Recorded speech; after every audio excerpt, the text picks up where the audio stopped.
Hello, good Wednesday everyone. Ngayong umaga guys ay nagluto tayo ng yellowfin tuna. Yan guys, ginawa natin na steak, fish steak. Yan guys. Guys, halika guys, samahan nyo ako.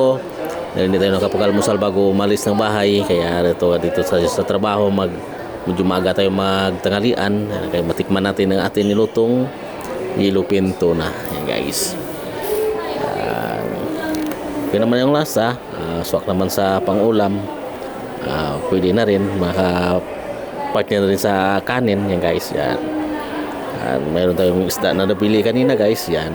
Bali dalawang malaking yellowfin tuna atin nabili, in-slice lang natin, yan guys, yan. Ini atin lagyan ng paminta at saka asin para iprito. Tapos naganda na rin tayo ng pangsahog at saka pang toppings natin na sibuyas puti natin ginamit din guys. Mayroon tayo paminta, oyster sauce, tuyo, yan, yun lang natin simpleng sahog sa pagluluto guys. Yan, after na prito natin guys, yan, lagyan natin ng sauce. Yan, after na pakulo natin na yung sauce nya, yan, lagay natin yung isda.